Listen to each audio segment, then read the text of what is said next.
everyone, welcome to day one of Watermelon Island for me. I am still really excited about this, and today has gone really well. I woke up this morning super thirsty, and what a better answer than have watermelon for breakfast. So that worked out really great. And then I got to go to a play group with my kids with some wonderful ladies at my church, and one of the things that was served there was watermelon. So that was perfect. I had already brought some watermelon that I had juiced, so I had that plus little pieces of watermelon. It was perfect, absolutely wonderful. And since I've been outside and it's in the 90s, watermelon is a big hit today. So I didn't expect to feel weird or like it's a crazy day because it's just day one. So we'll see how things go day two and on. But today I wanted to share the health benefits of watermelon and why it was one of the fruits that I considered when I considered going on a 7-day challenge for a week of being on fruit. So I'm not going to remember all these, so I'm going to have them scroll down the screen of the different ones that I researched. But there's so many things about watermelon that really piqued my interest.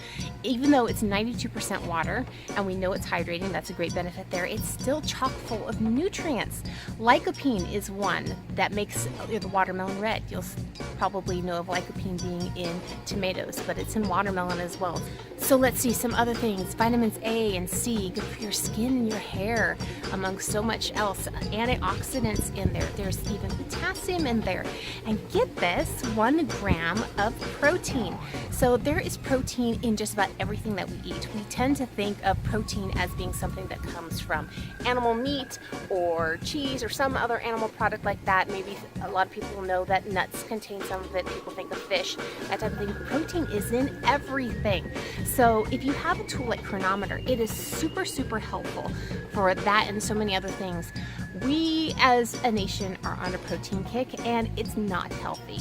Everything should be in moderation, and you should get exactly as much as your body needs for your body type, whether you're male or female, how old you are, what stage of life that you're in.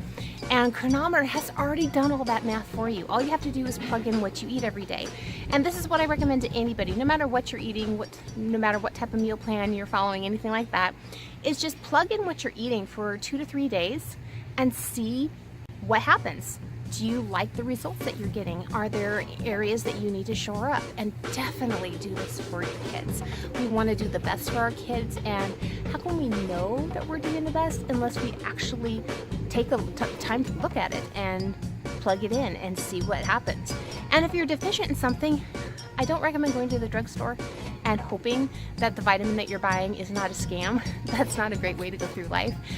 Just plug into the internet what's missing according to what you've been eating, what needs to be bulked up, and what foods are rich in that. And just start adding those to your shopping cart a little bit more often. And that's a great way to get started on that. Sorry, I have to switch arms. I'm holding up my camera. So other health benefits. Oh man, blood pressure gets lowered when you eat watermelon. Heart health improves. Helps with bloating, helps with digestion, heart health. Macular degeneration, lowers blood pressure. I'm not going to remember them all, so like I said, I'm going to have them listed there for you so you can see them, and you can also look online so you can see all the benefits of watermelon. So there's a surprisingly huge amount of great stuff hidden in something that we think of as mostly water, a tiny bit of fruit sugar, and a little bit of fiber. So really impressed. I just remembered one of the things watermelon helps with is muscle soreness, so my arm will get better probably by tomorrow, right? Anyway, thank you for joining me, and I'll check in with you tomorrow on day 2.